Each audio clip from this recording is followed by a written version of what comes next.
How's it going, everyone? Tyler here with another little commentary track for you. Today we got a pretty fun movie for you. It's going to be House Arrest from 1996, starring Jamie Lee Curtis, Kevin Pollock, however you would say that last name. Um, I don't know the main kid's name. I just know he was in The Paper Brigade, another dumb kids movie I used to watch, and the beautiful Jennifer Love Hewitt. In order to make sure you are syncing up the movie with this commentary track, it's going to be past the Reicher Entertainment Company logo. Once that's going to fade to black, and then you're going to see Reicher Entertainment Presents kind of like scribbled on a white, looks like a wood background. And then the camera is going to start panning down. Once the wording Reicher Entertainment Presents fully pans off the screen, go ahead and press play on the commentary track. But for now, press pause. All right, so yeah, House Arrest. This is I don't even remember how I started watching this. I'm pretty sure I just found it in a video store once and started watching it. It's a fun movie. It's got a lot of goofy, slapsticky 90s humor that I love. All the movies I watched had that, and I love it.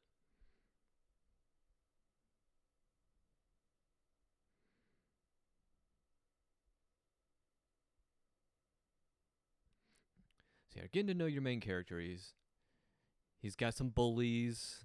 He's going through the town. I don't really understand why, but it's for the audience. I imagine it's just to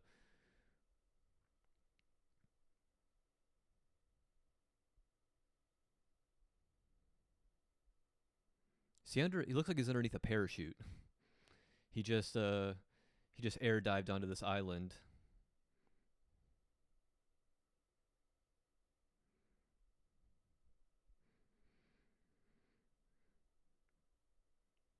All right, so yeah, this is a pretty long title sequence, so I'll kind of go over the casting as we get through it, because this is a pretty stacked cast. You got Jamie Lee Curtis.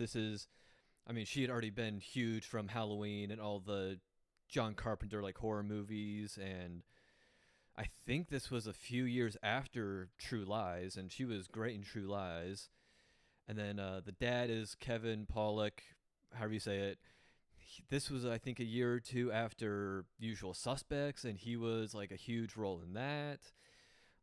Christopher McDonald, I think 96, I think, is the year or the year after Happy Gilmore came out, so he was blowing up from that. Wallace Shawn is a huge name. Princess Bride, a lot of voiceover cartoon work. I think Toy Story was out before this, so yeah, the cast is amazingly stacked for the adults.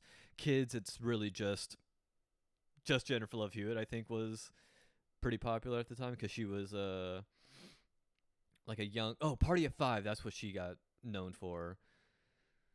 I never watched Party of Five, but that had a lot of famous people on it. It had Nev Campbell, who went on to do Scream, Matthew Fox, who went on to star as Jack in Lost. Yeah, had a lot of people in it. Lacey Chabert got her start on Party of Five. She was in Mean Girls. Yeah, it had a lot of people in it. This whole era just had a bunch of people that ended up becoming huge megastars. Kyle Howard, that's his name. That's the main kid. And it said introducing him in this one, so either this was before Paper Brigade, or I guess Paper Brigade was more of like a TV movie, so they don't count that as a feature like this. Your first feature is where you usually get to introducing.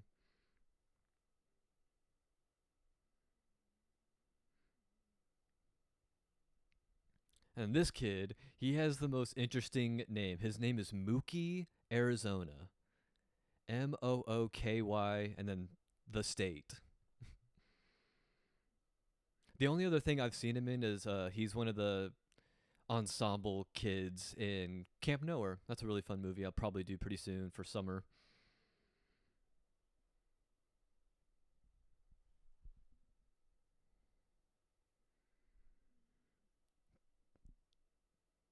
God, that's insane.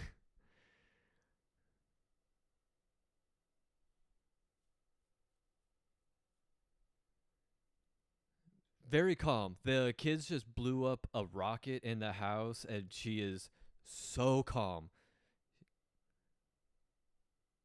Like, she is handling all of this very well. I know she's a stepmom. Okay, so the premise is all these kids, they kind of have parents that are on the rocks, so they force them to work out their problems. And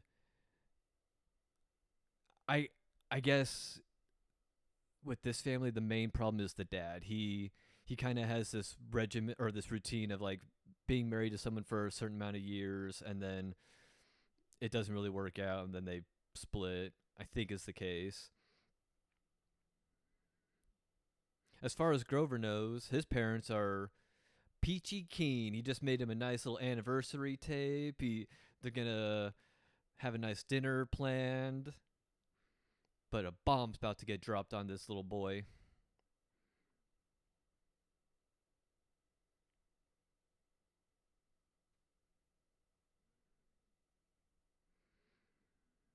Yeah, it's really playing up the we got the perfect family. Me and my sister, we're getting along. We got the nice suburb house, the mansion, the Leave It to Beaver mansion.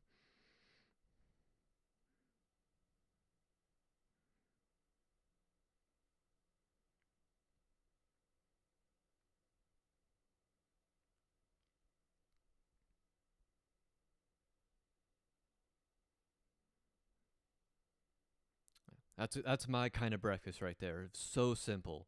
Toast, couple eggs, some bacon. I prefer my bacon really crispy, not sloppy around like that. I don't like it I don't like it to flop around or get be chewy in my mouth.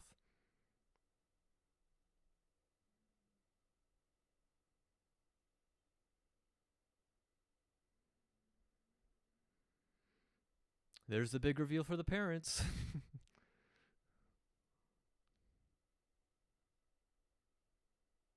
And that reaction tells you a lot too. Just the dead silence of, oh shit.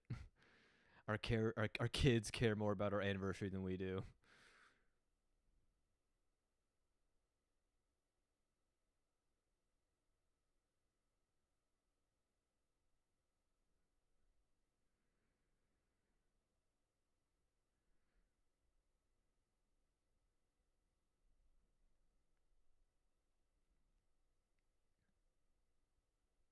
So yeah, just got the news. Parents are splitting up.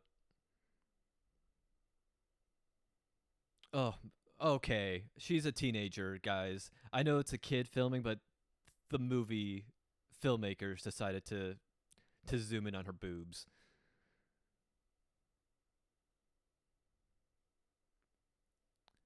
Incoming beautiful smile. Oh my god.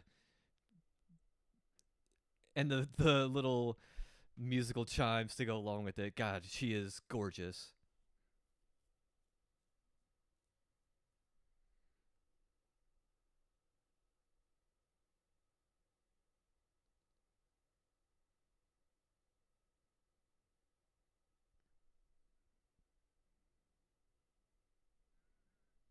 Yeah, I'm a 30-year-old bully in high school. Get over it.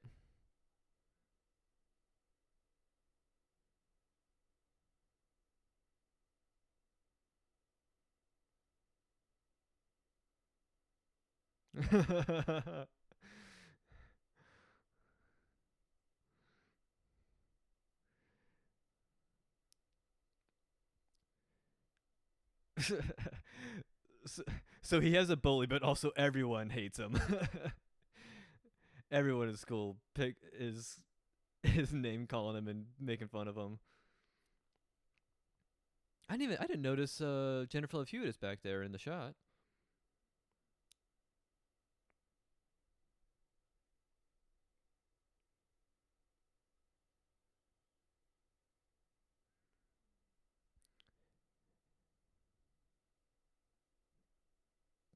What was that? Did anyone else hear that in the movie? Did it sounded like a car with a loud bass just drove by? Was that was in my headphones. That was so weird.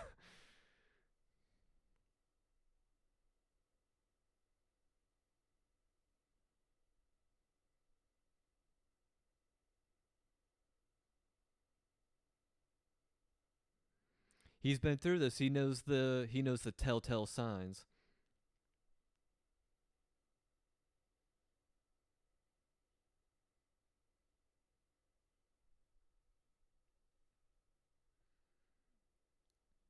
Which is I don't understand. Even as a kid, I don't think I mean divorce, separation, that shit was not on my radar. But even now, like, what would the difference even be to a child? Like, we're just gonna do a trial separation and not live together, but we're not divorced. I mean, that's so weird.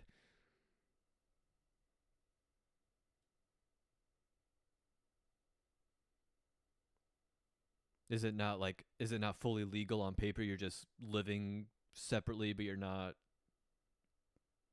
legally divorced by the law. I don't know. Not married, so I couldn't tell you. Don't give a shit.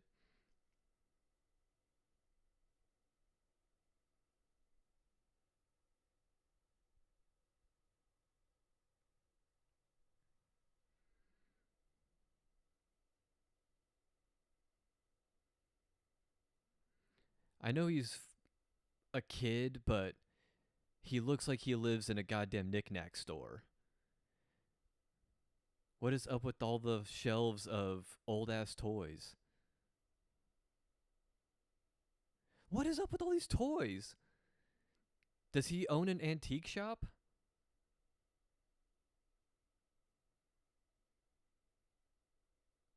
Maybe the props department, they had a low budget and they just had to go raid every thrift store and antique store they could find.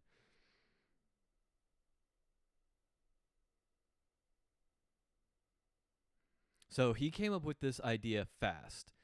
She mentioned the basement, and immediately the light bulb went on in his brain of, oh, I could just trap my parents down here and force them to stay together and not get divorced. Okay, so yeah, that's the big question of the movie, right? If you were in this situation that Grover is put in, you're a teenager, pretty young, you're naive, you're dumb, but you also don't have much agency or thought or critical thinking as a young child. You just kind of go with the flow. So you find out your parents are getting divorced like this. Are you going to come up with this elaborate plan to lock them into a basement and commit a felony? Like this, like you're committing a crime holding them hostage against their will. One. And then you're doing all this, you want to like force therapy on them to like make sure that they stay together is his plan. So already practicing medicine without a license, another strike two. Would you go through all of that, or are you just gonna let your parents get divorced? Are you gonna not even think about it and just go to school and go hang out with your friends and not give two shits about what your parents are doing because your parents are adults with their own plans and their own ways of doing things, and giving your input isn't gonna do shit?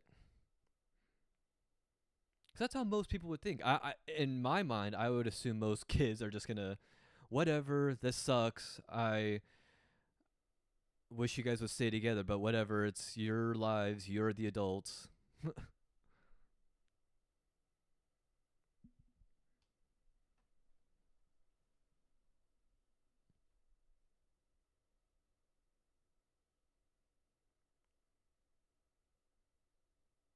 But I am also not a child of divorced parents, so I can't speak to that either.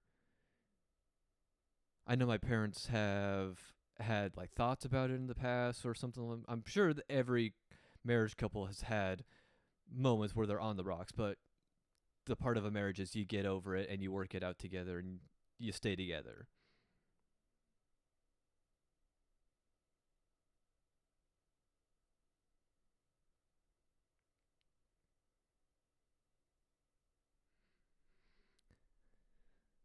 But I do feel like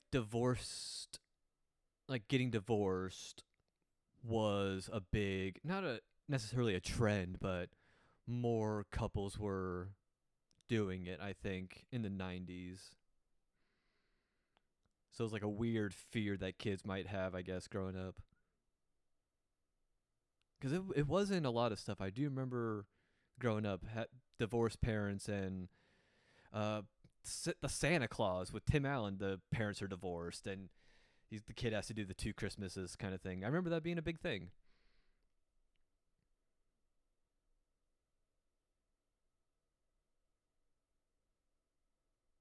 Super weird. I don't know where it came about or like what caused it, but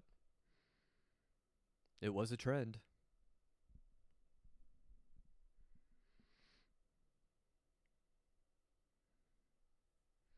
I apologize. I kind of talked over, but that was a great acted scene between Jamie Lee Curtis and Kevin Pollock. You, if they feel like a old married couple, where they are able to just like so easily flow into a like get have a talk, have that talk get a little escalated, and then have it just immediately flow into a full blown argument like this. It's really great.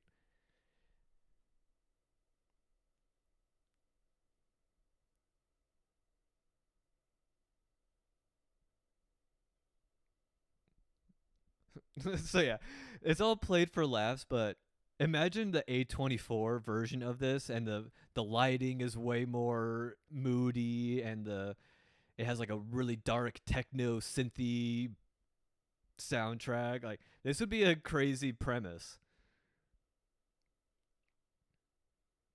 Like A24 could totally remake this and make it a horror movie. That's so cartoony. The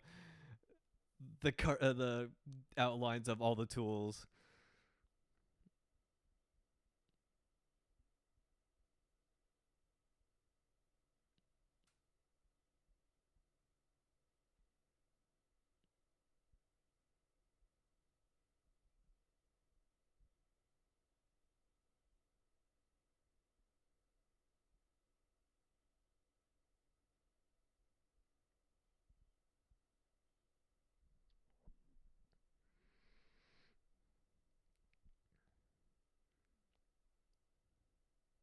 So he put all the planning and thought into locking them in, but he didn't really have much foresight into what would be the consequences.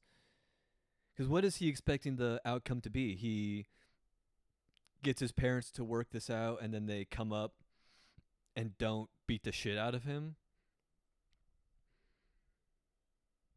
Is he hoping that they work things out and become so happy that they don't absolutely destroy him when they get let out of the basement?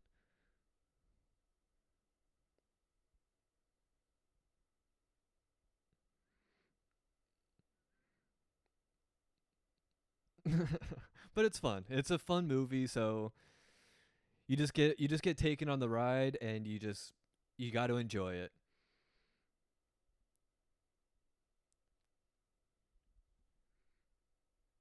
But damn, dude, I really want to see an A24 horror movie of some kids that barricade their parents into a basement and think that they're trying to help, but actually they're causing like way more psychological damage than they realize. Like by the end of this, the parents would be killing each other, kind of thing. At the end of an A24 version.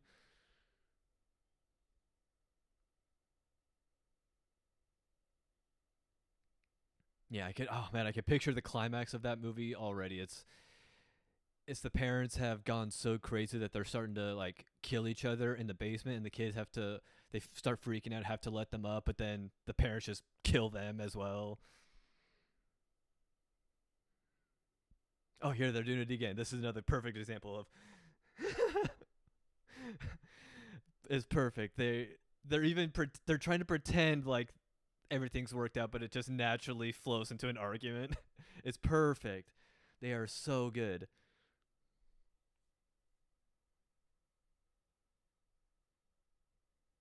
You can see the string. Did you see that? If you go back and watch, you can see the string that pulls the chair from the door. Yeah, you should have used that from the very beginning.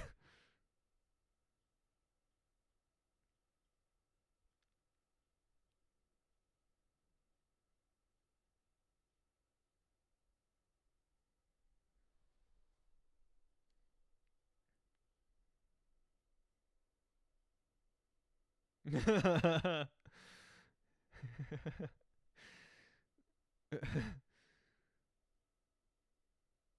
dangerous getting so close to that door, man. It can catch a nail to the face like Final Destination 3.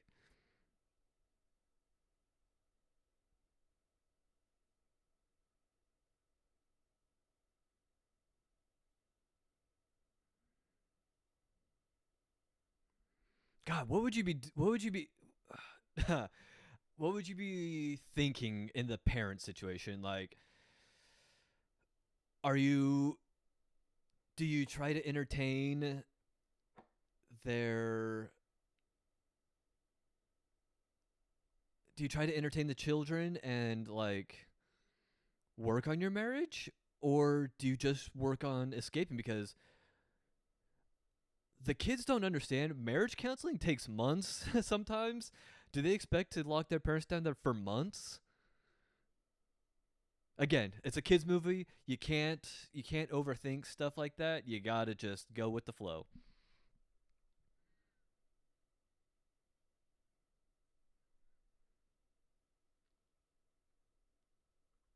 And I guess this is a pretty big cameo too with the old man. This is Mr. Hands, Mr. Hand or Hands. I don't know what the if it's hand singular or hands plural with an S. But he's the teacher in Fast Times at Ridgemont High that gives Spicoli a hard time.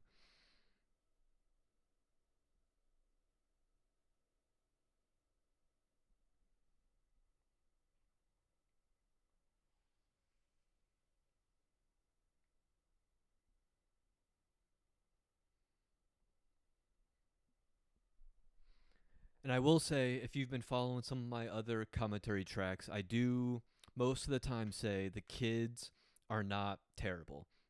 In this movie, the kid actors are pretty bad. Like they don't the main kid is fine. He's trying. He is carrying this movie on his shoulders, and it's like his first feature film, and he's surrounded by A-list adult actors, so he's trying and he's doing pretty well. But all the other like his sister's not that great. This kid is very not good.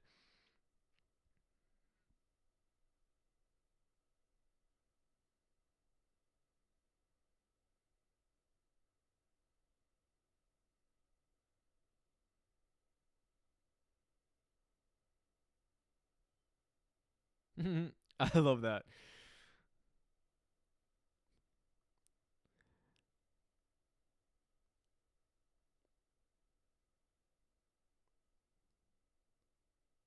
Yeah, and in true '90s movie fashion, the bullies got it over here, and now the bully is involved.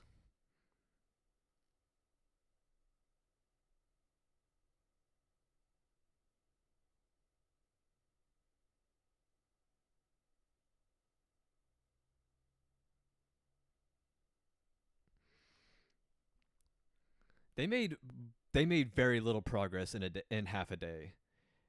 At a certain point, you should just be punching through that shit. Like I'd get the biggest thing I could find in the basement and just throw it through the door. It's fucking wood. You like cake, Matt? Huh?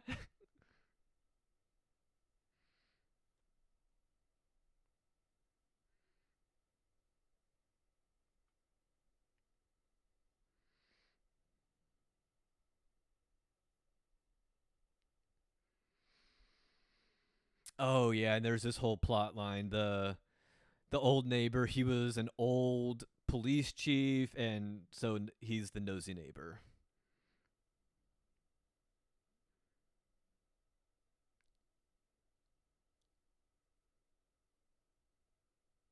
There has to be some kind of conflict or tension, or else who the fuck cares? So he's the one that can possibly figure out what's going on.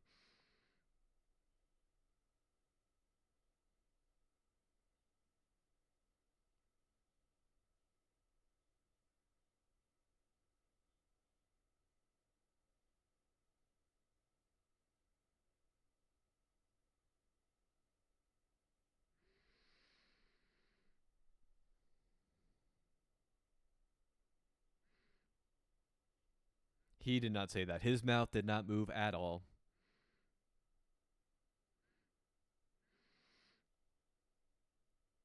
The bully, I remember being like one of the highlights of this movie. I remember him being really, really funny. This dude knows exactly what movie he's in.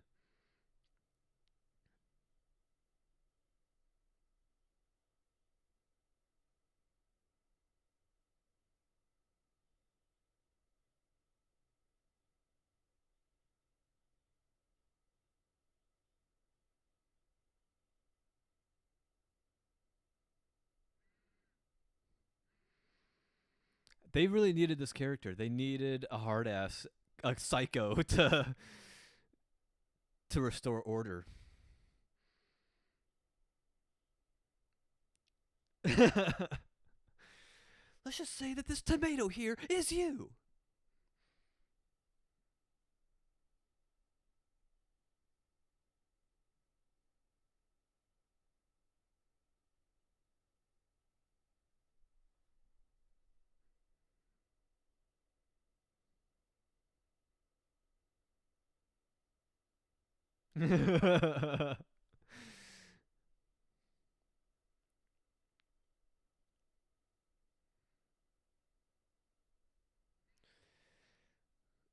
This is what makes these kind of movies stand out to the other shit that got produced around this time.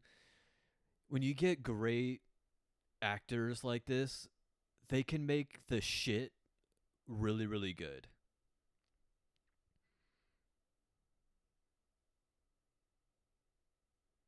Like this could not work. This could easily just not be good and not work at all and be a forgettable 90s movie that no one ever saw. But the adults in it have comedic timing. They have just really good beats. They know how to like fill out a scene with proper acting.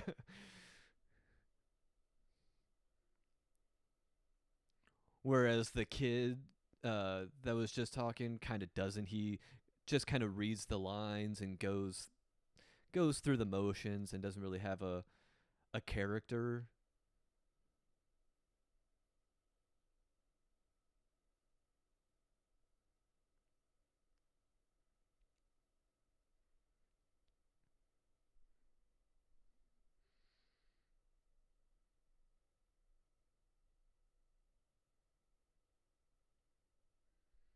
So yeah, this kid is old enough to drive.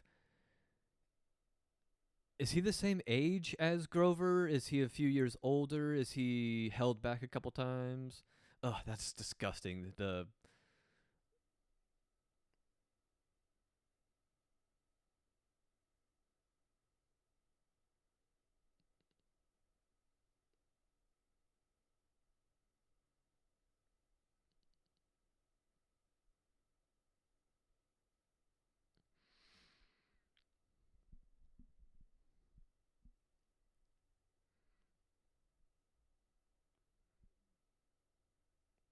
these parents are all super dumb if they fell for this.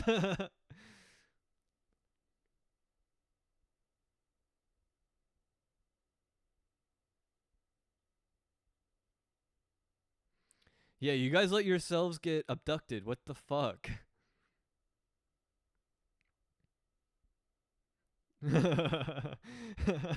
That's a great. See, the bully is great.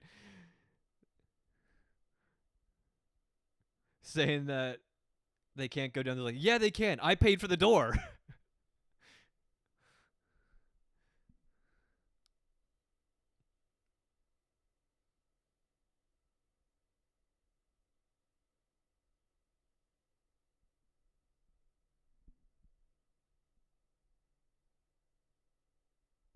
You don't know your best friend's parents?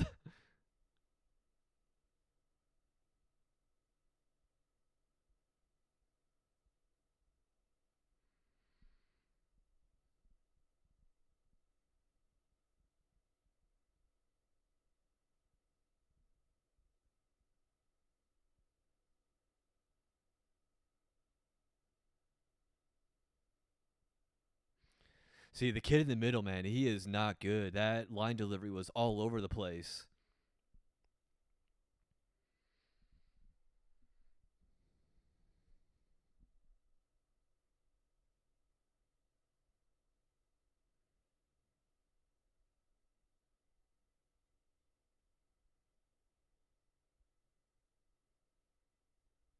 See, he knows, he understands.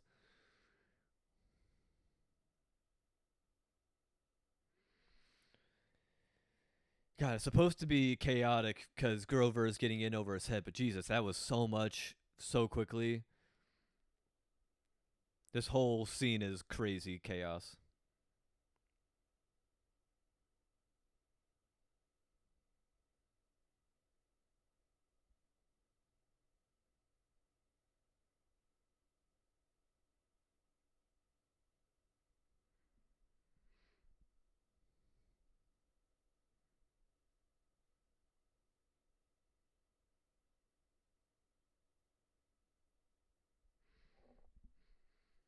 Hell yeah, dude. This song rips. It's impossible to find anywhere because it's essentially just a metal cover of the Sesame Street theme song, but it goes so hard. Okay.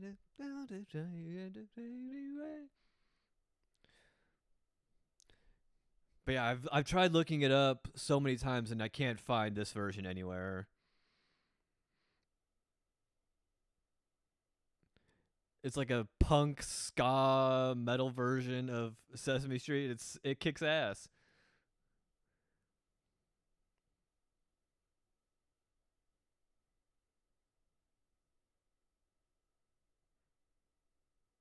Sesame Street, Sesame Street.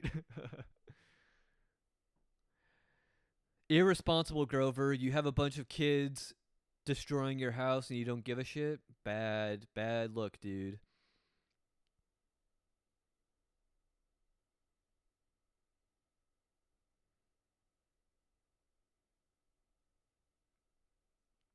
So it's been like a day or two and he's already lost control of the situation.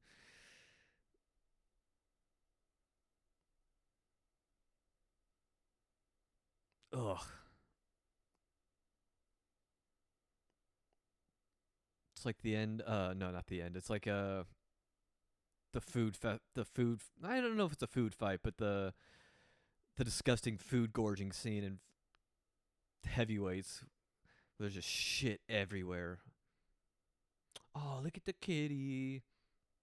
That is an adorable little cat.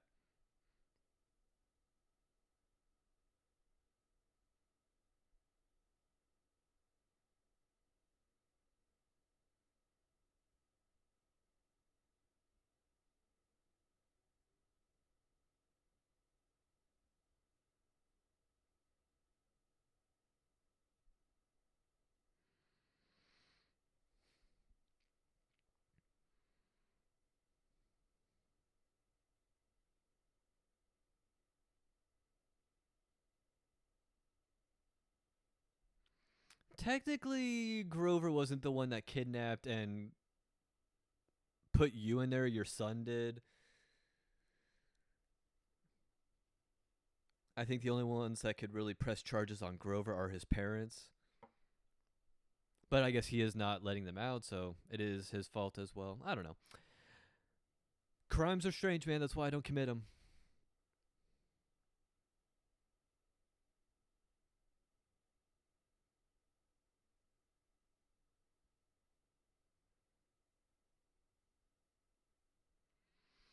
I think the main problem this movie has is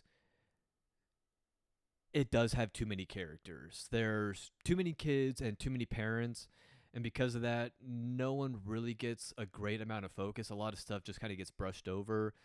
Like with Grover's parents, one thing that doesn't really get touched on too much is that his mom is a really anal, retentive, like neat freak. She has notes on everything. She has the little label maker. Uh, she's big on cleaning and all that stuff and making the house nice. So it's there's something there, but ooh, is it? I think this is the Jennifer Love Hewitt song. She was doing music at this time, very Disney of her, and I think this is the song she performs.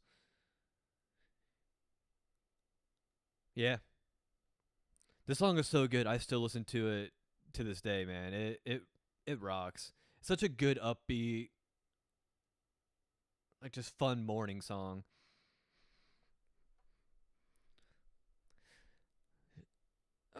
Her voice is just as beautiful as she is.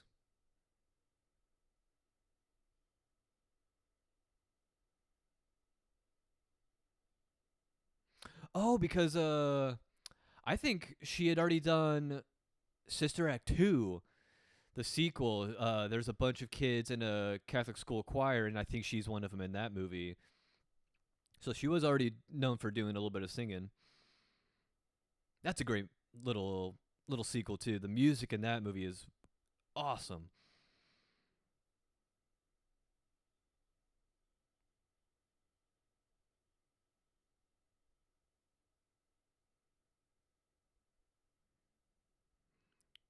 Fun little scene for the kids. Little food fight action. Food, the little crunchberry burgers look disgusting, but I would give it a try.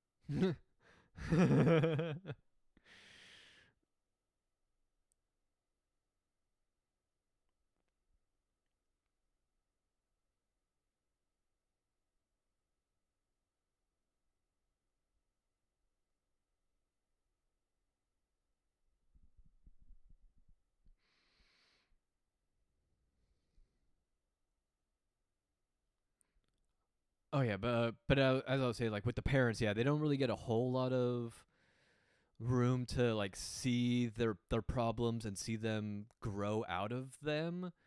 It just kind of happens. But the other one that gets a little bit of focus is the Christopher McDonald and his wife, where he is a full on asshole. He is such a dickhead.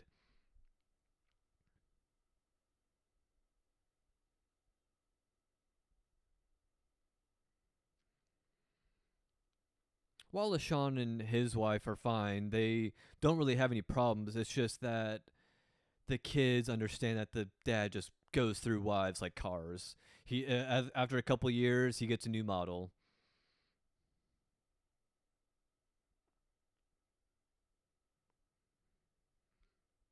Oh, and they're also trying to set up, yeah, that the dad being a piece of shit is kind of why TJ is a bully piece of shit.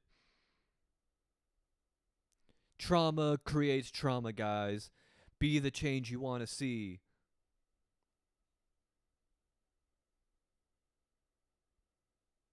Found it.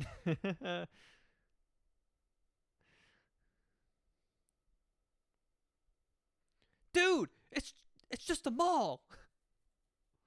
Yeah, dude, I remember the bully's line so much. He is great.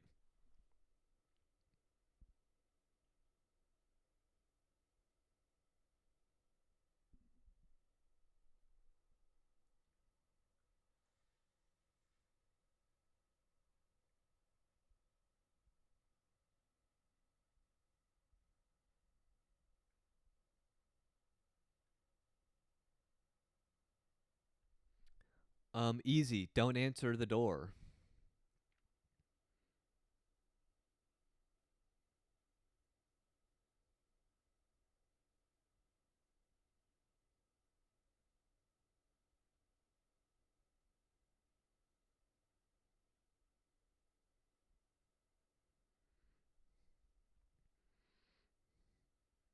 Whoa, no bike lock. What kind of town is this? Pleasantville?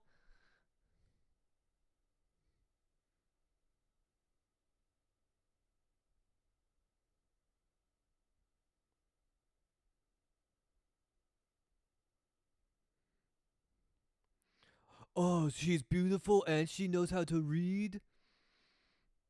She's a perfect girl.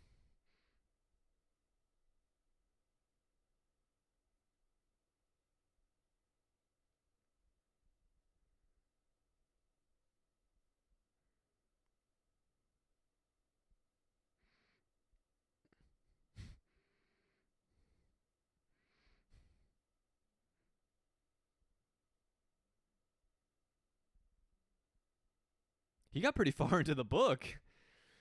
Or was he just skimming? Was he just skimming through the chapters? Or has he been there for like 2 hours and read through like 4 chapters already? Maybe that's just me. I'm a pretty slow reader because I'm one of those people when I read a book, I'll my brain will just start going and then I realize like, oh, I've just read 2 pages. I don't know what the fuck I just read.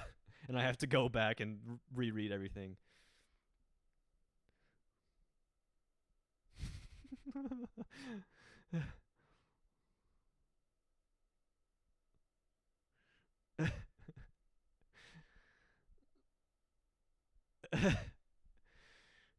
That's a great little comedy bit.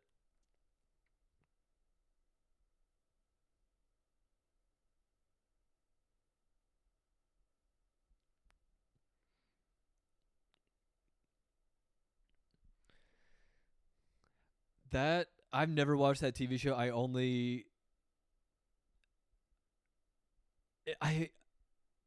I know of it. I've never watched a single episode, but I know it of it because of this movie, and just from like regular pop culture stuff. I think I was it like Cribs.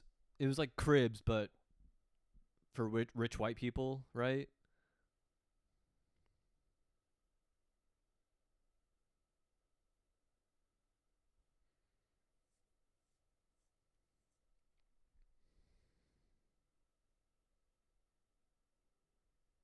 Jennifer Tilly, yeah. I'm sure she had already been in a bunch of stuff at this point.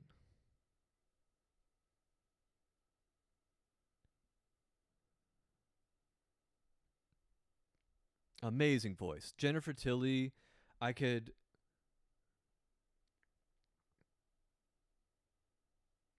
She has such a oh, what an amazing distinctive voice. It is.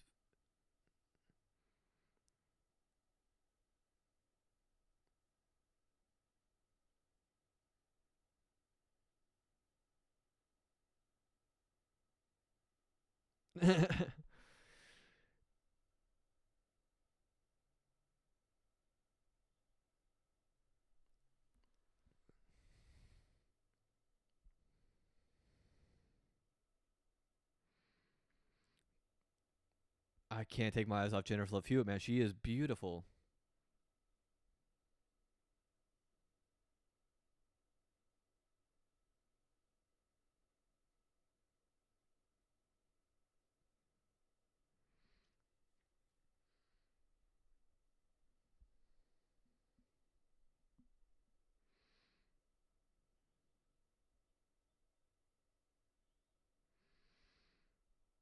I always thought that was weird. Jennifer Love Hewitt seemed like she was into Grover and into like what this whole plan was, but she immediately was like, "Eh, fuck it, let's go play football."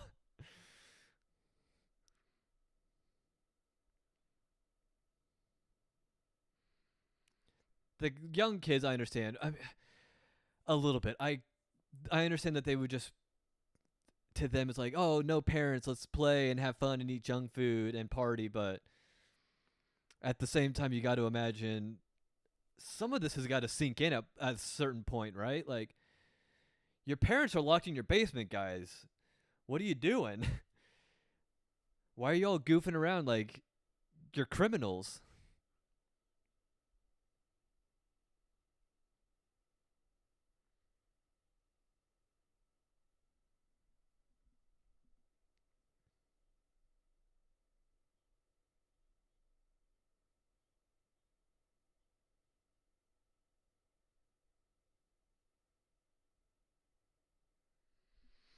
Yeah, it's weird that they have to have this they have to have this talk. All these kids should kind of be on the same page already with this.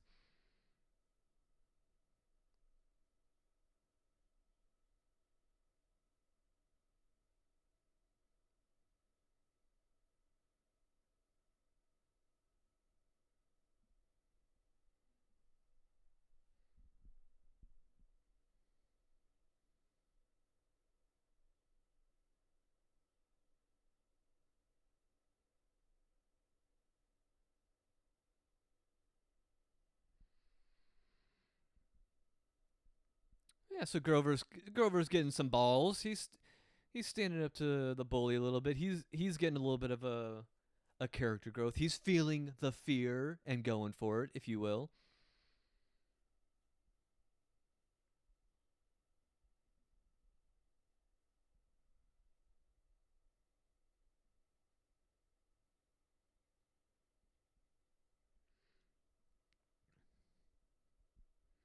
And how are we going to do group therapy? No one here knows how to be a psychologist.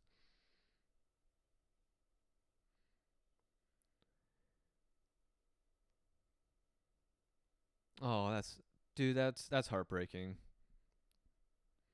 Her line delivery is beautiful. Cuz they are the ones that should be like they seem to be the best that are doing the best, but that's sad. I love his wife, by the way, too. As much as she gets shit on and yelled at by her husband, she's always like so positive and nice. Great characters in this movie.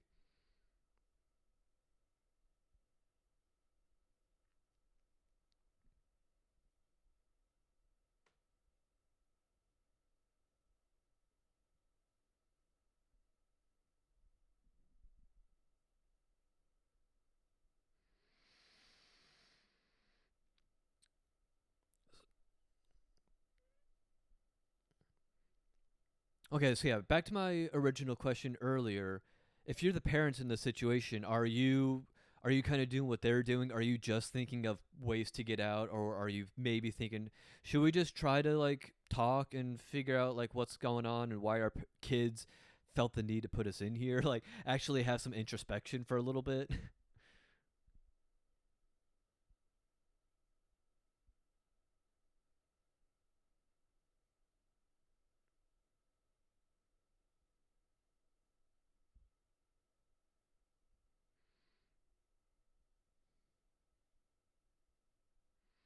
While LaShawn is he's just enjoying the time. He's hanging out, playing Operation by himself.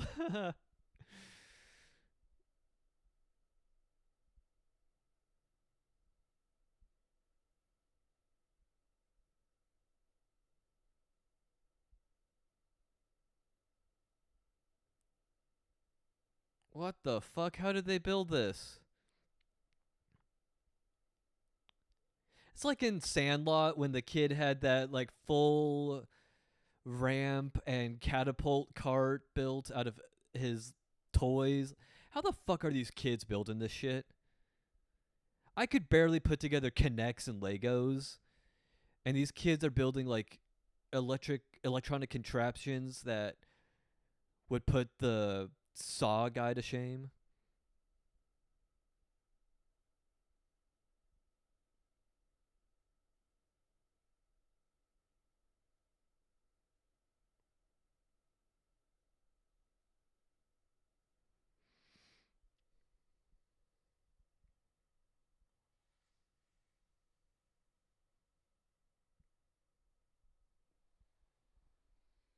Like, how would they understand the physics and all the stuff to build this stuff?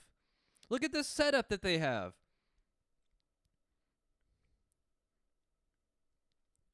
I think Matt is his name, the best friend character.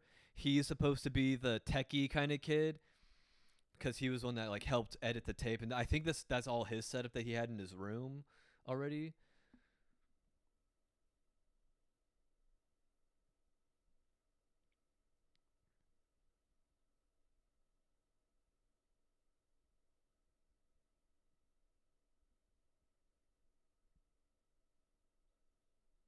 They had that planned. They had that set aside. TJ told Jennifer Love Hewitt like, "Hey, if my dad ever gives me a lip, I'm gonna tell him like, if you don't listen to us, I'm gonna cut off your food and your water. When I say the food, bring out the wrench for me on the pillow. It's gonna look so good. Maybe I remember all the bullies lines, man. They're all coming back to me.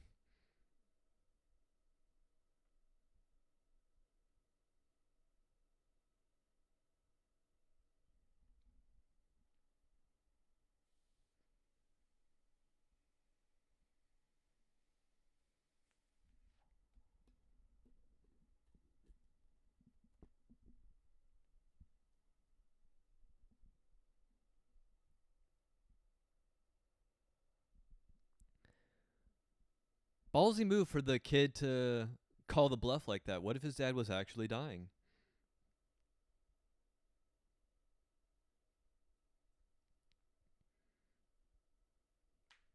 Well, don't draw attention to the plans. The kids aren't gonna understand, aren't gonna know what they're looking at unless you make a big deal about it, guys.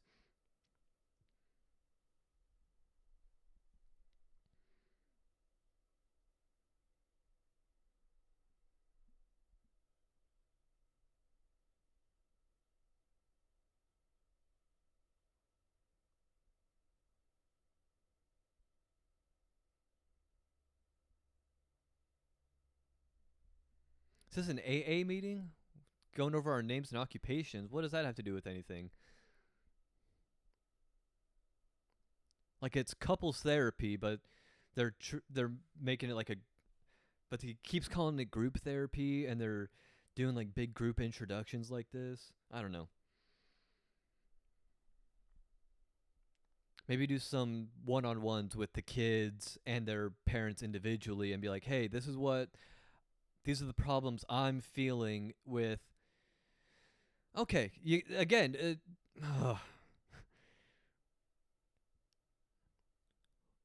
What did you expect, J Lo? See, this is why you need the kids to be like, "Mom, I want to talk to you about these are the problems that I'm feeling. Can we talk about this?" Instead of doing this big group therapy kind of thing. But I feel like someone with a degree in psychology would know that and be able to work that out, and not a bunch of kids. So,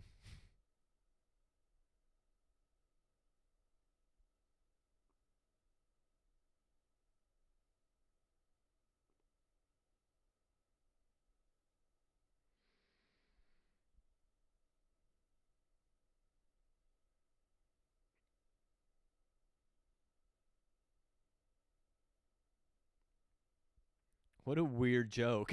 What the fuck?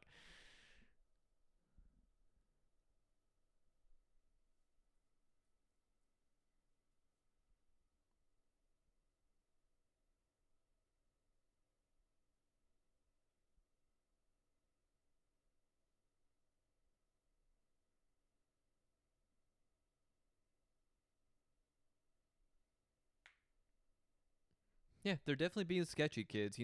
Something is weird. So, do you do the kids need the zoom in close up on Jamie Lee?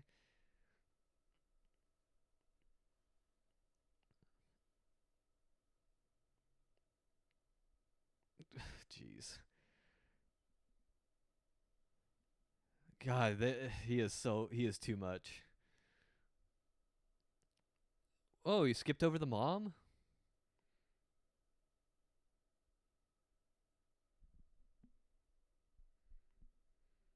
Isn't the mom's whole thing that she's getting stepped on and they just completely skipped her?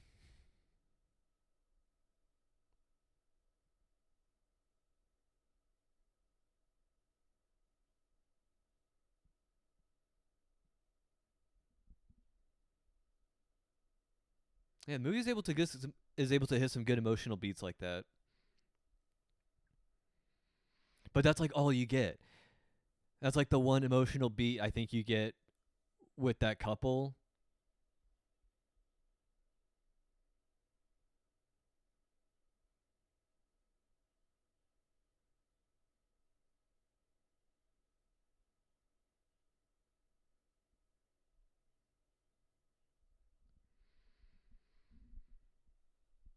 Ooh.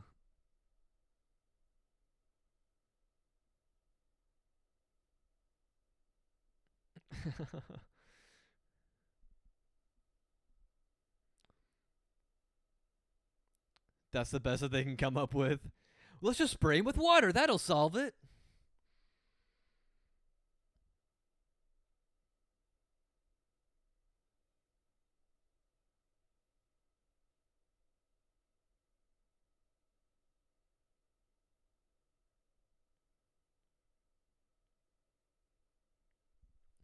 Early extensions.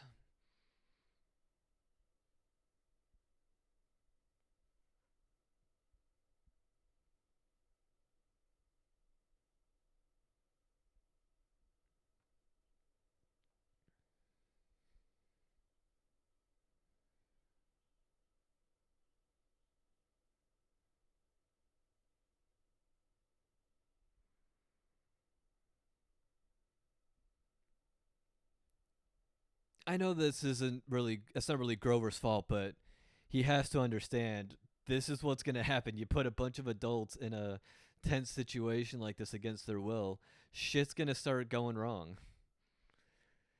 Tensions are going to get high and people are going to start throwing punches. They're lucky people aren't trying to kill each other. There's the A24ness of it all.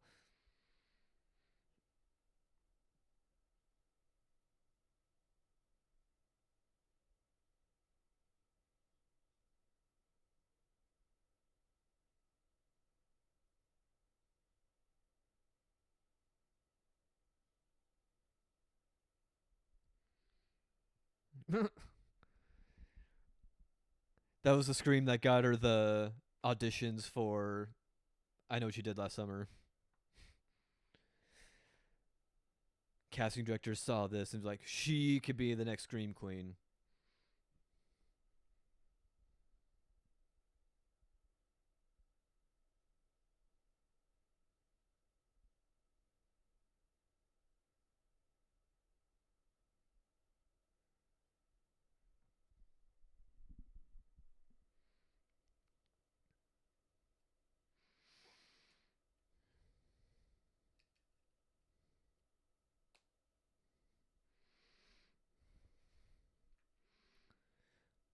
Plot's getting into a little bit of a lull period, but don't worry, it's going to pick up in a second. There's going to be a nice little musical number.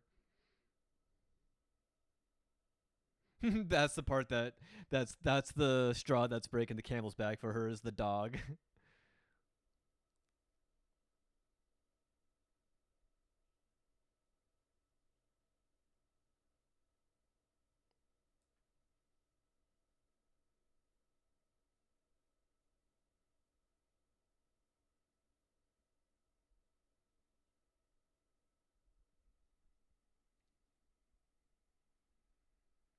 I forgot that they actually kind of make call it out like they understand like, hey, you've kidnapped us, you're holding us hostage. I know we're keeping it all lighthearted and fun, but what the fuck is going on here, bud?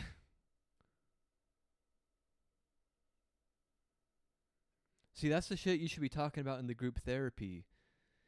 Is talking about the problems of like what the root of the issue, why you're locking your parents down here, why you feel like they should work things out. I oh my god, that just reminded me. It's literally at the very very end of the movie once the parents have been set free, the mom realizes like, "Wow, Grover did all of this for us. They must care and want us to stay together. Let's stay together." I'm pretty sure that's the epiphany that is reached.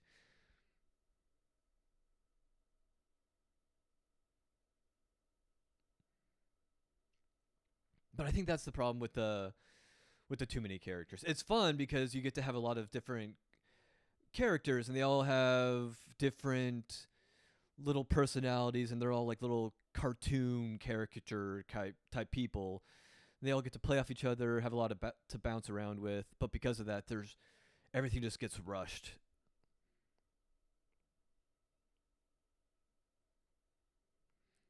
Like they all get thrown into the situation, they all come out the other end and it's just, oh yeah, everything worked out.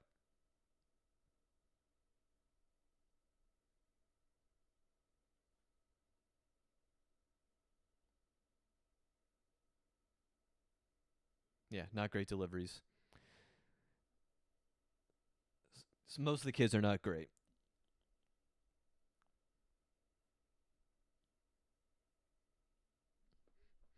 Here we go.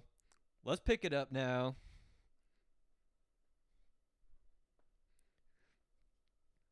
I should look up this song. This is another good song.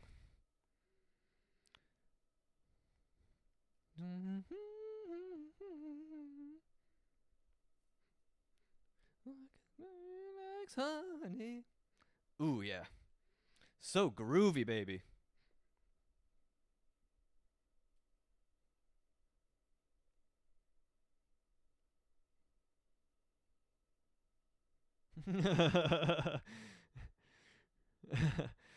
The bully is so fun, man. He gets to have like some great bits.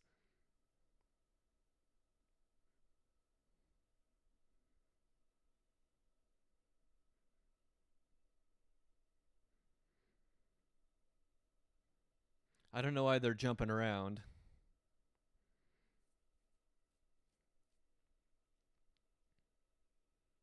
They're having fun though.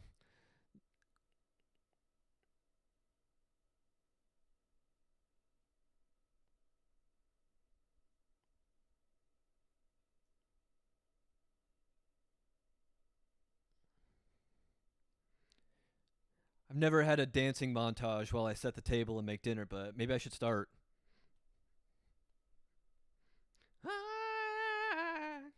Save it for a special day. Hell yeah, dude.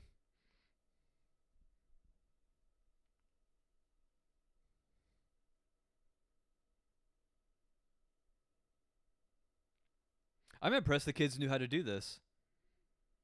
Oh, but you know what? It's probably because the mom, being such a like neat freak, she probably does like fancy dinners all the time, and Grover just has it all in his mind because it's constant.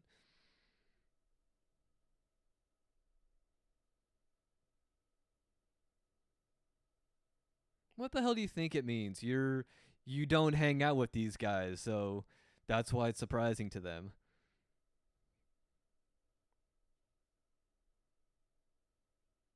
Oh, they're doing the fucking Breakfast Club shit right now. This is their Breakfast Club scene where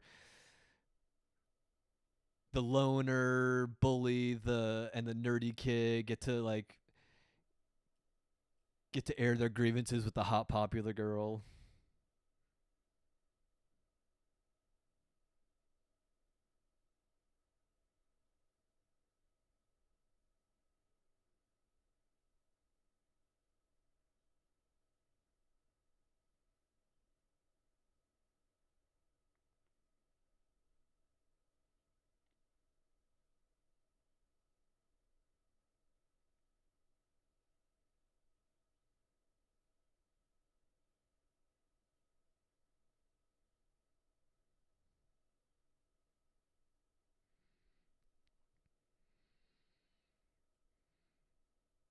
Yeah, yeah. Way to bring down the mood.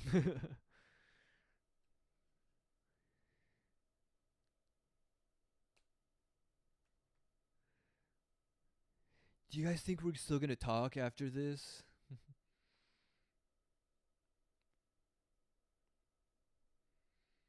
God, I can't believe they tried to do a Breakfast Club thing and it did not work at all. That was so lame.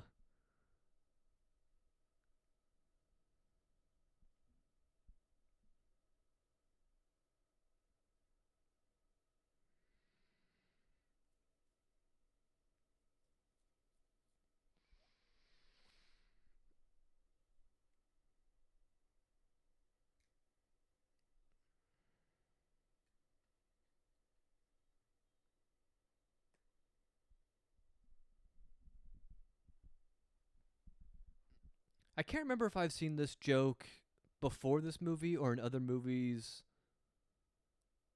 like it, but the kids drink. Oh, it was I've seen it in other movies, yeah. But yeah, the kids drinking alcohol and spitting it up. Yeah, that's they had to show you that kids drinking in movies is gross. Don't do it. It's so nasty.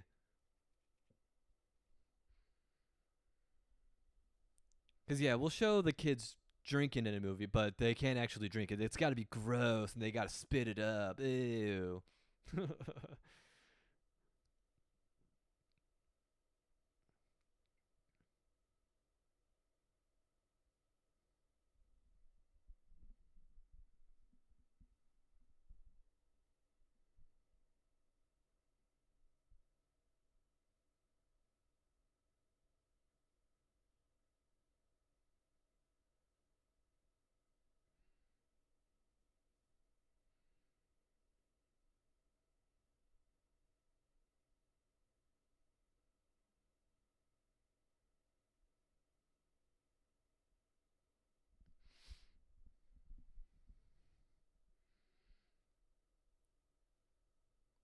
Yeah, they don't really give the parents much to do except just try to find an escape, right?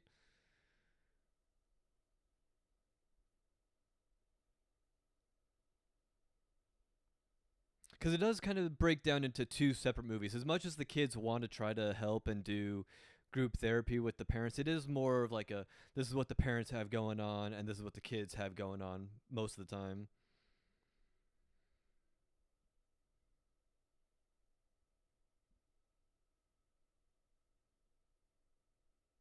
He's right. I don't know why all the parents aren't coming to this realization. Like our kids want us to be together enough to kidnap us and hold us hostage. We must be doing something wrong and need to fix something.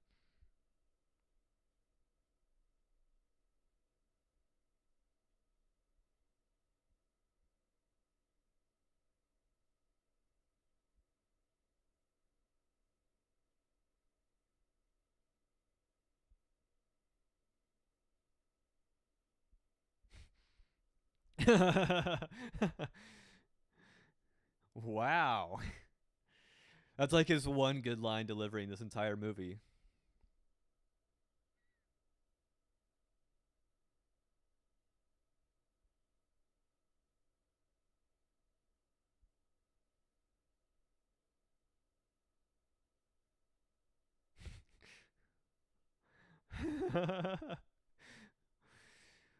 Oh man, that's why you get these people in these movies, man.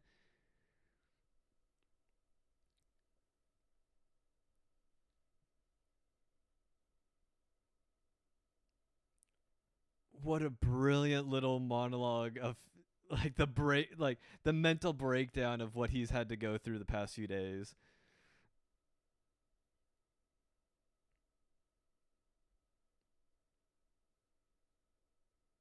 I didn't really talk about it earlier, but this is a cool little setup. But again, like, who the fuck is engineering all this stuff? I know it's Matt, but how? How does he know how to disconnect a doorbell and then hook up a bunch of Christmas lights and electronic gizmo antiques to it?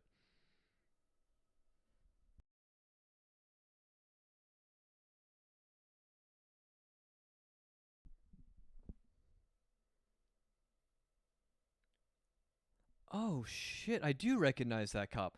I was going through the casting on IMDb earlier and I thought he looked familiar, but I he looked a little different in his photo. But yeah, that is the dude who plays the he was in the TV show or the Netflix show version of Series of Unfortunate Events. Is essentially what I remember him from, or what I recognized him from, and he looks exactly the same in this that he does in that movie. That's crazy.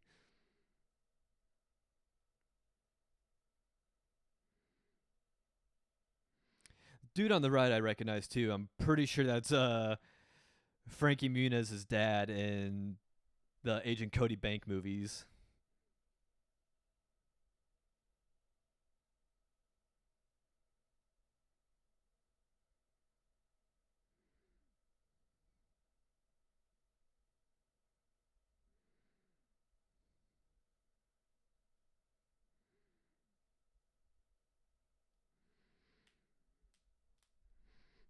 Yeah, I'm clearly just like doing a favor for the chief, but yeah, the even if the cops. Okay, so yeah, I guess that was the issue, right? They didn't want the cops to get overly suspicious and look around, but I don't even think cops would go out to a house like, oh, their lights are flashing around. Okay, call the PG&E company. I don't know. That's not our problem.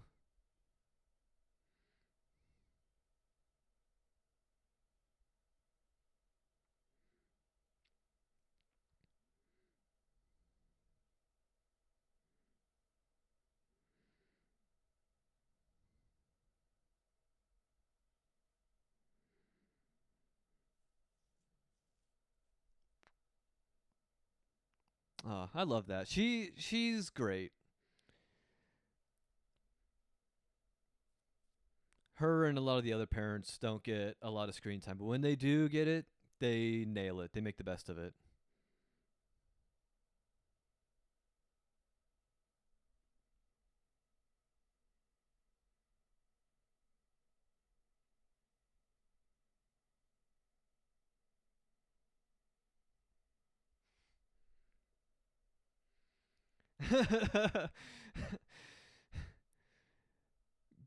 Imagine getting grounded from the parents that you are holding hostage. The anger is so intense you feel it from a TV screen.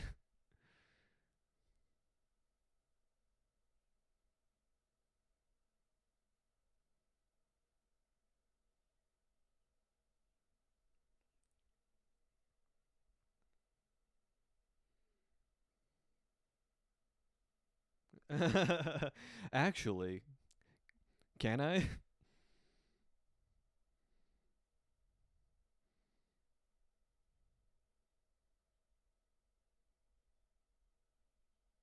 Oh God, 'cause they've been in that house for years. I mean, they moved into it when they got married and had Grover, and he's 14, right? So a long time in this house, and it's been that's 10 years worth of.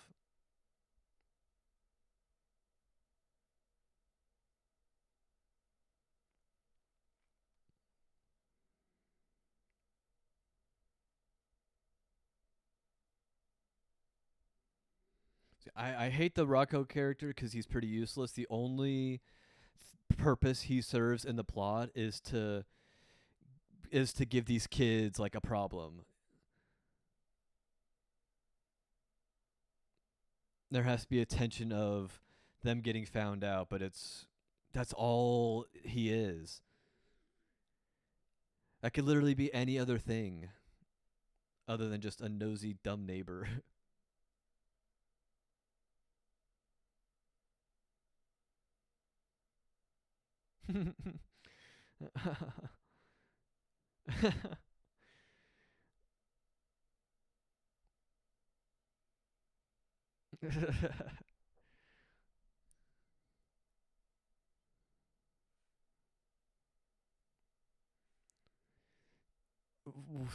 that would be so that would be so insane. Oh fuck.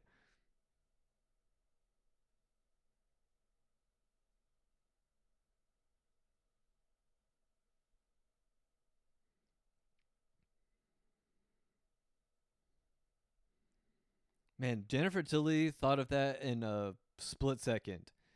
Or it took Jamie Lee Curtis the full 10 seconds to fall down that. Enough time for her to have the idea, run all the way down the steps, kick it underneath the chute. Yeah, let's get toasted. Hell yeah.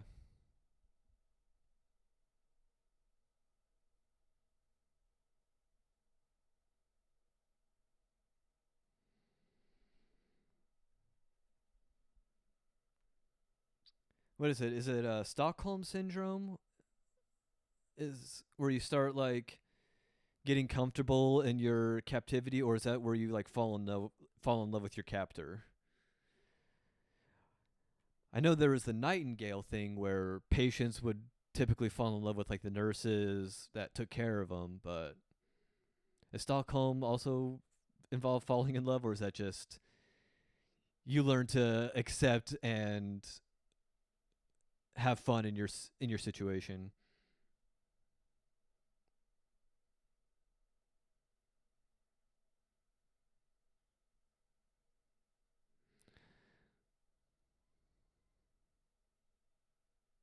Yeah, you fucking tell him, Jennifer Tilly.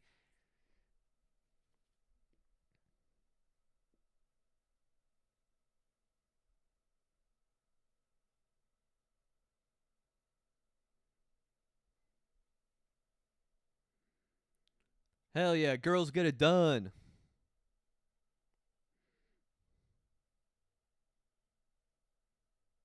What if you just socked her right in the face?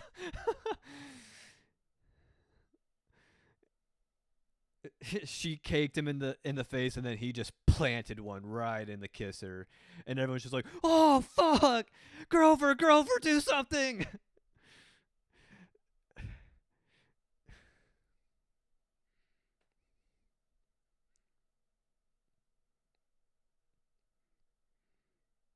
Like that's one way they can get out of the basement. They just start have Christopher McDonald just start beating the shit out of his wife until they have to call the cops or an ambulance.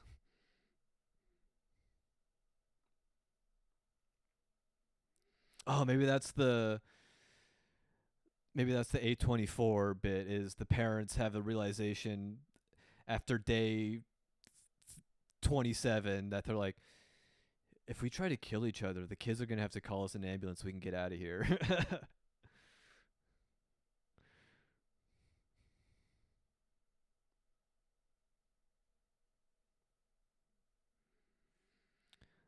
I doubt. I was wondering if he was playing that, but there's no fucking way. He is so lackadaisically placing his fingers wherever. There's no way. There's no way he's playing.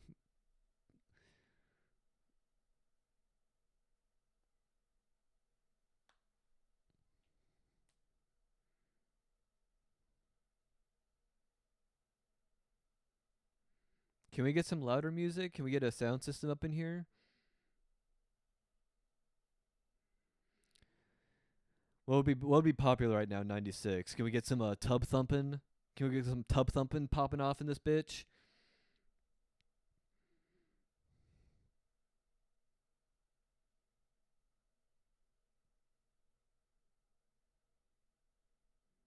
What other big songs were going on in 96? I'm just wondering if I'm Blue is popular. Get I'm Blue, da ba dee da boo da, playing in the basement.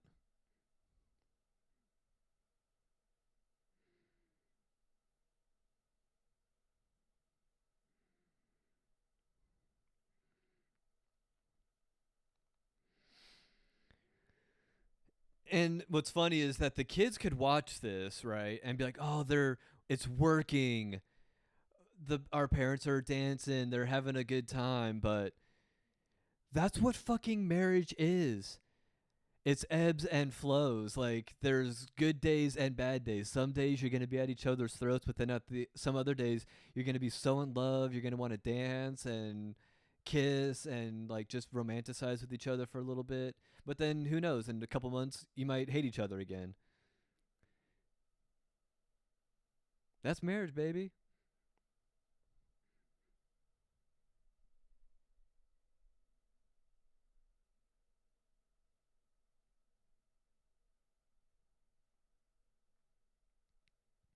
Cause yeah, see they're gonna look at this and be like, oh, we're doing it. It's working.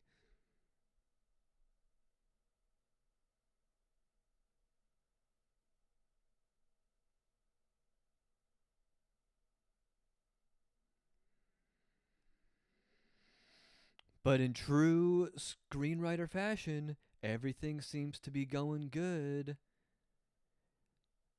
We think the parents are working their problems out. All the kids are getting along. Now let's ruin it. We gotta throw a wrench in the rotation because shit's going too good. You can't have it go too good. Look at that camera shadow coming in. Look at that. That is a full camera pan in shadow.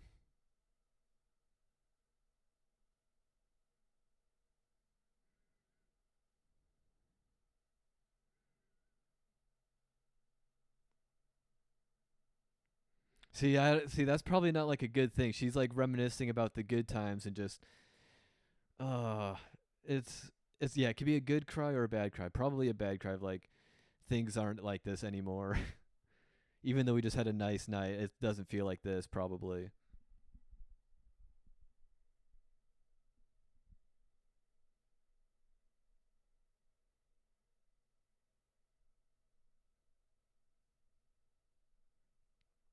I get it.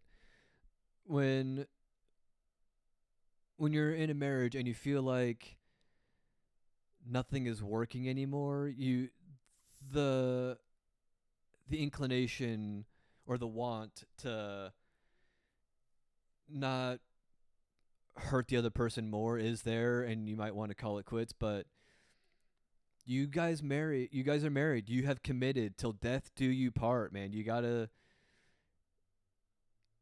figure out how to make it happen and get on the same page again.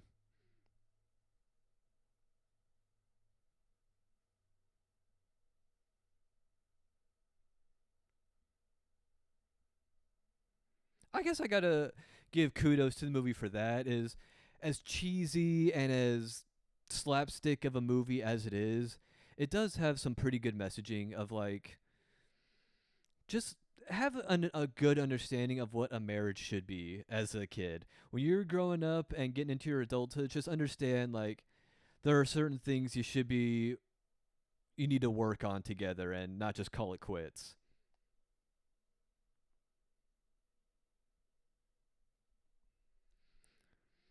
So yep, here we go. Here's the bomb drop. Everything's going good. We're all making a nice breakfast together.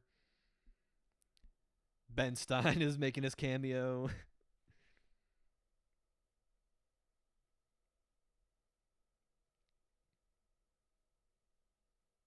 Oh, COVID, get out of here. Oh no, what's the new one? What's the hantavirus? Is that the new one? That's it's dating the recording a little bit, but yeah, whatever the big cruise ship thing was a little bit ago. They all got that. Oh no, my mom's mail just casually slipped out and I accidentally saw it. Ah. And it's bad news. Oh, it's about my parents getting divorced. Oh no, everything was going so good. No.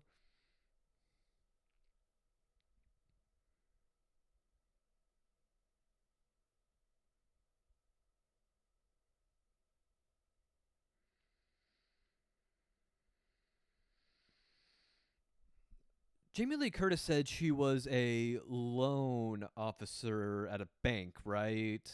Pretty sure that's what she said during the roundtable.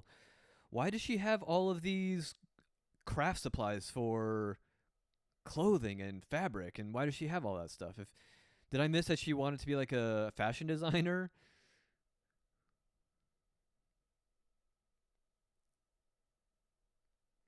Because the dad is an architect. He has a bunch of blueprints. He had blueprints for a mall that he was building.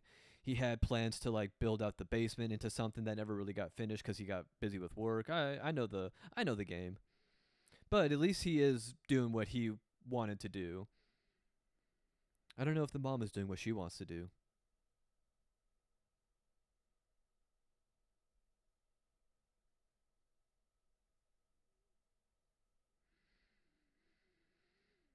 I always thought this was weird. I don't know if it was supposed to imply something, but he's asking what was the first thing you noticed about each other. She said his car. He says something a little bit more emotional, cheesy as fuck. Probably not true. If anything, he probably meant to say like her nice tits or her juicy ass, but he said she's beautiful. So he fancied it up a bit, but really she was hot as fuck, and he wanted to plow. Is what he was trying to say.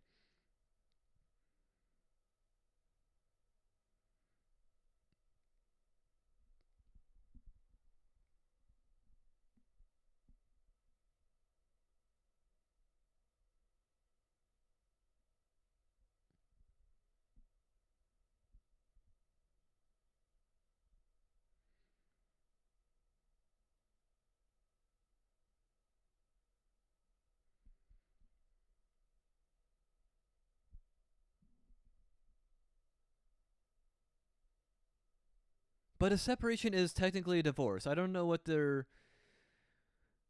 what line they're trying to ride.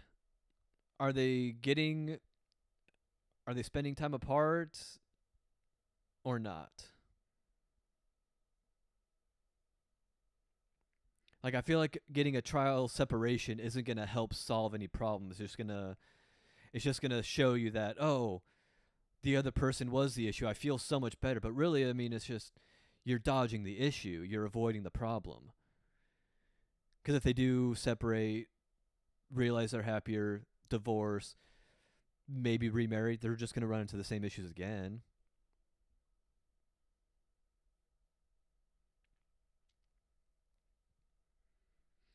So in that sense, I understand what the kids are.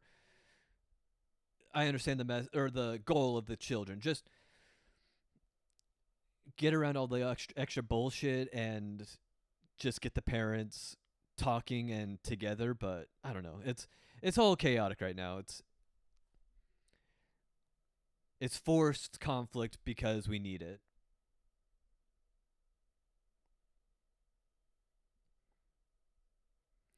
And now he's gonna have it.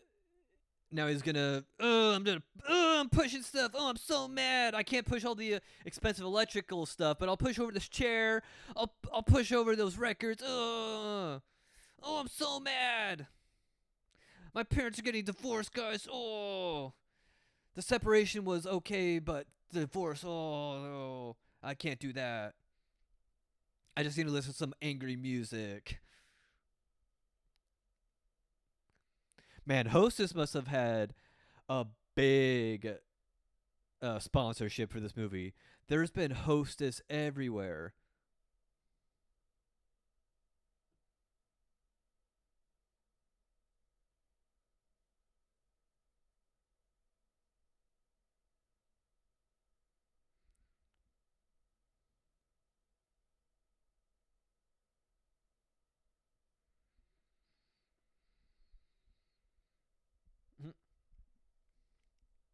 Fun juxtaposition there.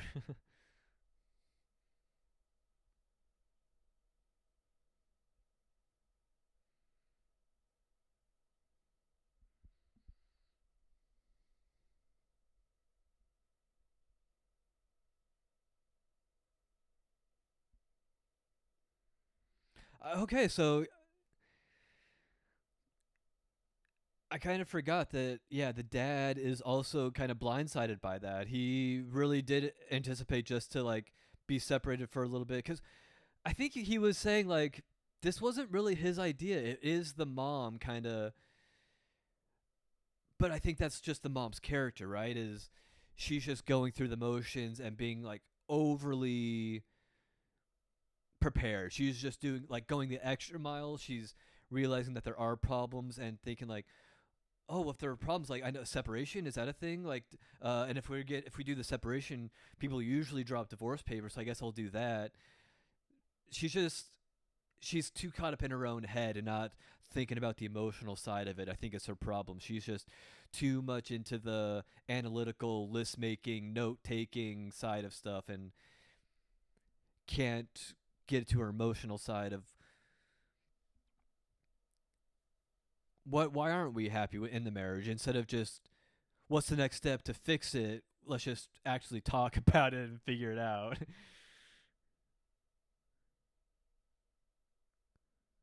That's something that could get developed a little bit more with a fuller movie and less characters and just the parents and just them having discussions and just scenes of them talking. And you'd also need better writers. You need people who aren't writing a kids movie to sit down and actually care about that kind of thing. But it's there. It's there in subtext, I guess, a little bit. So you give them the credit for that. You can fit, dude. You can make it. Come on. Shimmy. Shimmy. Spit. Spit on yourself. Lube. Lubrication.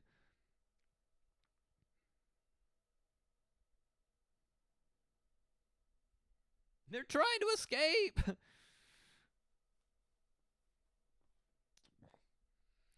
He's got to realize something's up at this point. It's nothing but kids in the house and no adults for the past 4 days, 5 days, however long it's been.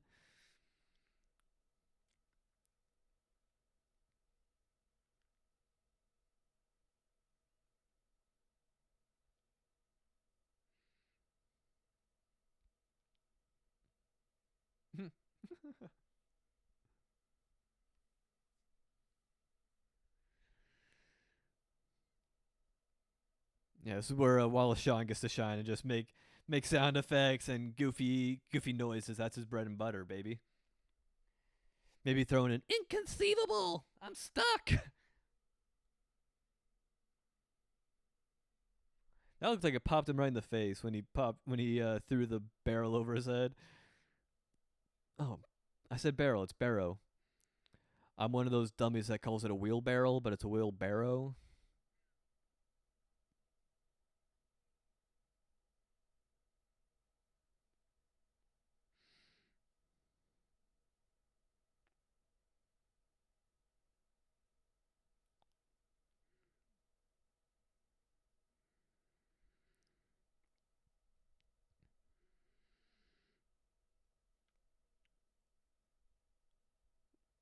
I mean, not really. It's just a guy stuck in a hole. You don't know what's going on. Ask him what's going on first.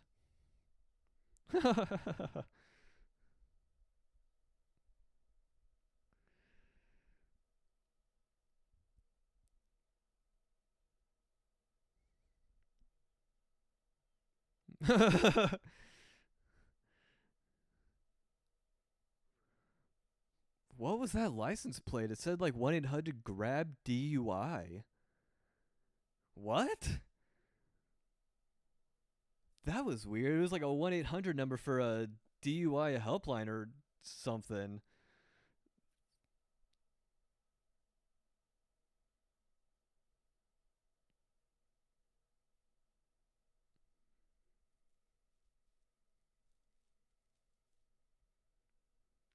So he had his big meltdown.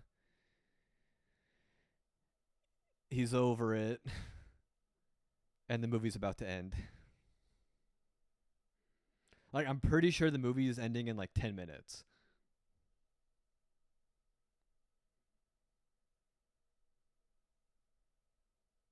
Yeah, there you go. It's over.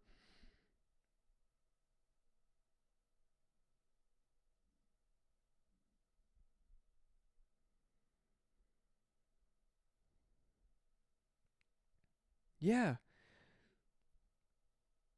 Every other kid in this situation would have had that realization before they locked their parents in the basement. You should know you're a child and what you say doesn't really hold a lot of water with what your parents do.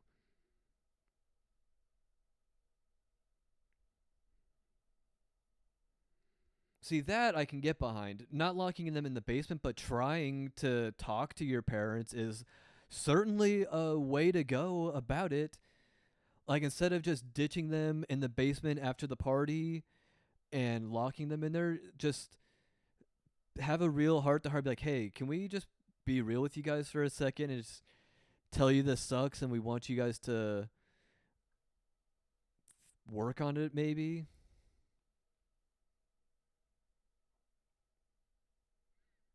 The same outcome would come about. But I guess not to the extent of this movie, because the parents have to see like, oh, our kids went through all this trouble of kidnapping us to keep us together. I guess we should stay together. That's pretty much the message at the end. And he gets the girl.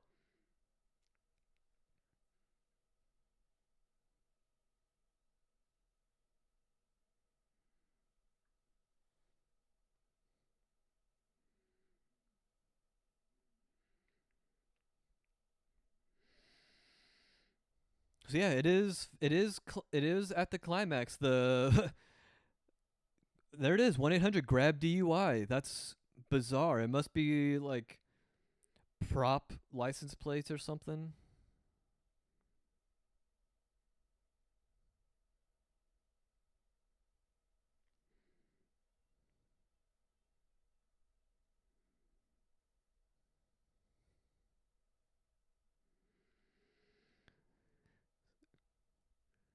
So yeah, he didn't learn anything. He's still kind of an asshole. Everyone else is kind of like, yeah, you're kind of an asshole. We don't want to go out with you. We're happy to be let out, but not with you guys.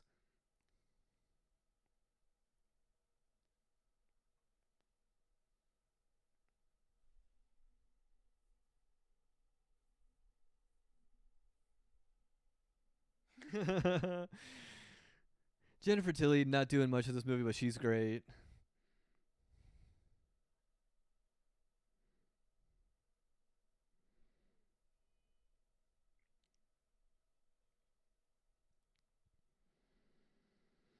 So yeah, as you can see, the parents have not had any growth. They were in the situation and just persevered until they were saved. They didn't actually change in any real. Some of them changed, I guess, in a little subtle ways. Like Brooke's mom is no longer going to try to act like a teenager and hang out with her child daughter anymore. The bully is going to act nicer to the, or no, the, that's not the parent. The bully dad is still kind of an asshole. The mom learned to stand up for herself a little bit. While LaShawn and his wife might stay together, but they didn't have any character bonding moments.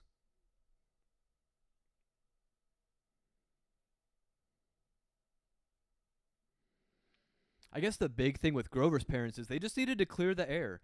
They just needed to be on the same page. They needed the other shoe to drop, so to speak. They needed to realize that separation and divorce might not be the best course of action and just think about it for a second. Instead of planning the next step of what we do to solve the problem, just solve the problem.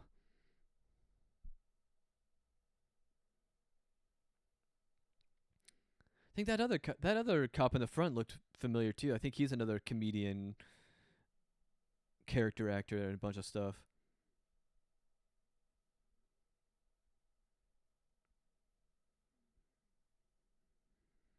What the fuck is up with this music and this slow mo, man? Like they've been locked in captivity for years and they're just now getting let out, and they're like, "Oh my god, the outside world, I'm so unfamiliar. It's also alien. What's going on? How long has it been?"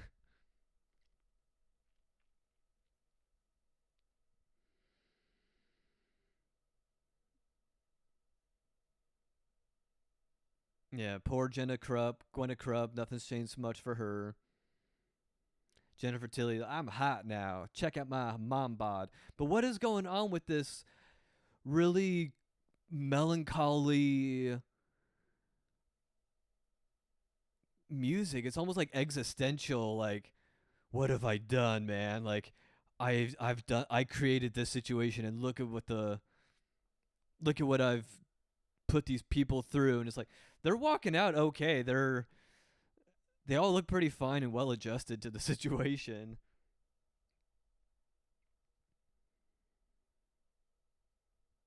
Look at that boom mic.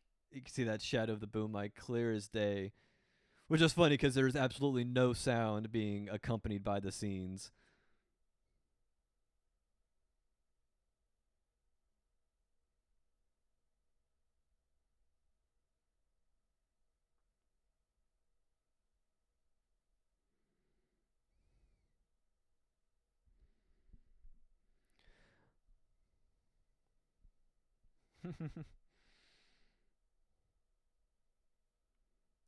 I love the amount of people that are here, by the way.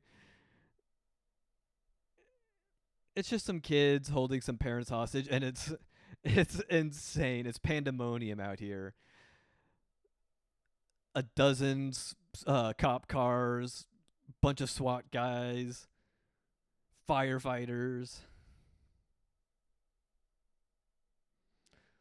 So yeah, this is the big turning point. This is her big epiphany. Like, wow, they did all this for us. I love you.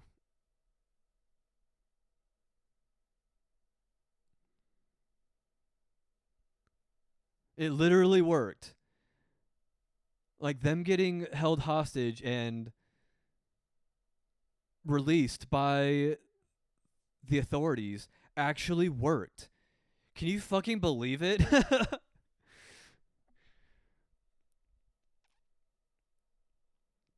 What a wild message to for the finale. I love that. She assumes the position on the hood.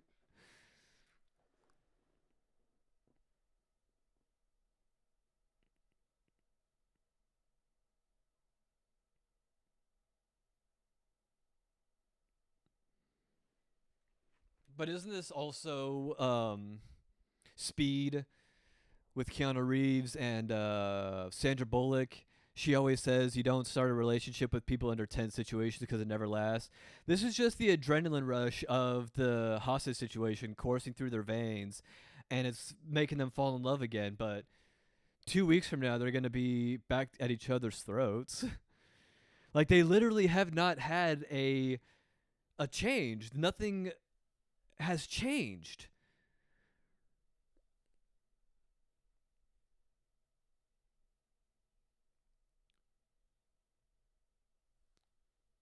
The only thing that has happened is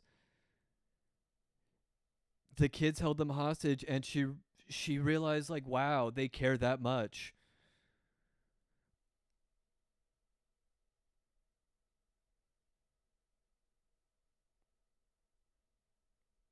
That's something that most movies don't get into, though. I like this. They actually get in trouble.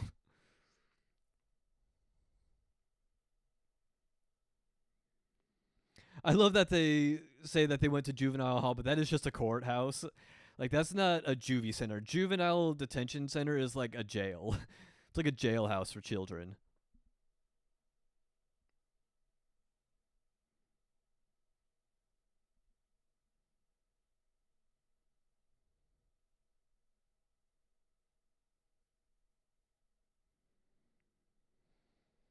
And we still hang out.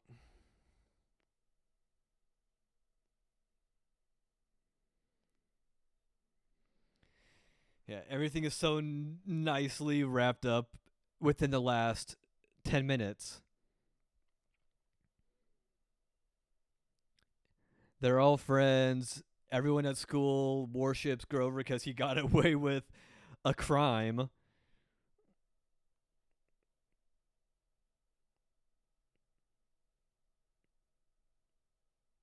Yeah, it should be weird, dude. She's a 10 and you're a 6 at best. You know that movie She's Out of Your League? That's your life right now.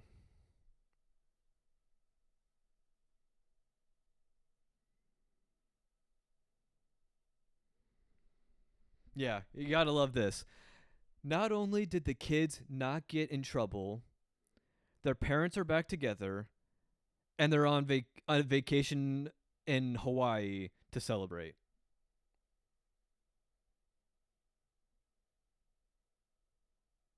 No, you can't lock people in an attic. An attic is way easier to escape from. You either just got to bust through the floor or bust through a wall and climb down.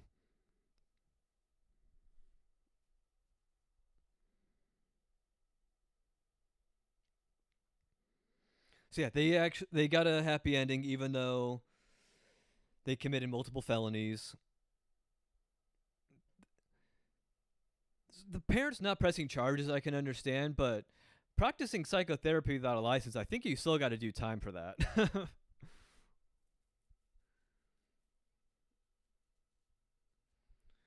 Yeah, here you go. Big dancing montage to get the cast having some fun.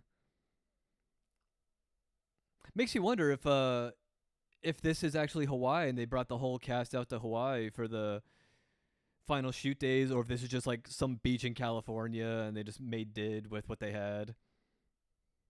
It looks like a Hawaii beach.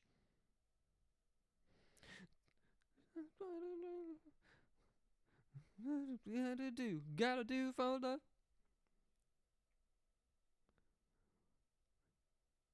Ooh, there she is, beautiful, gorgeous.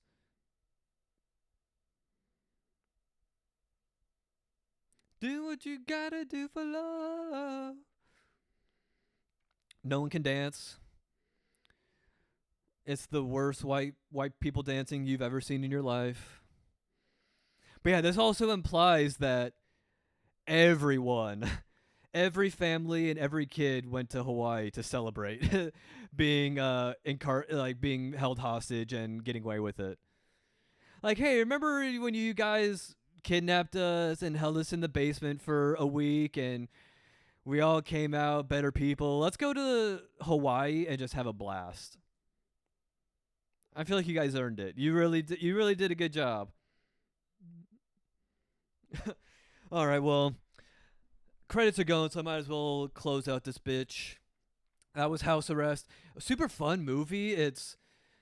It's so 90s in the sense that it has that really dumb, over the top plot line that you can't think about too much because no one would ever do this or get away with it, but because it's done in a lighthearted slapstick way, it's fun, so it works.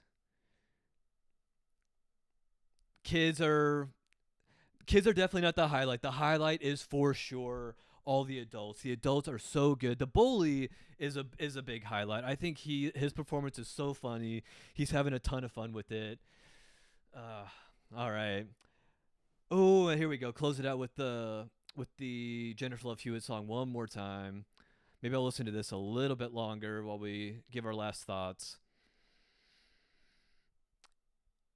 90s movies are just classic. It's that over the topness, the bombastic, crazy storyline, like Blank Check, like Bushwhacked, like all of these movies we've watched so far. They have these crazy plot lines for kids to be thrust into, and it just works in a really bizarre way somehow. All the pieces kind of fit nicely and just create this lightning in a bottle movie that can stand the test of time and still be enjoyable and still be fun. Jesus, what is it? Fucking 30 years later now? This is a 30-year-old movie at this point, and it still rocks. It's still fun. You can still find enjoyment in it, and I hope you guys enjoyed watching this one. If you have any other movies you would like to see in the future, comment down below, y'all. Have a good rest of your day. Bye.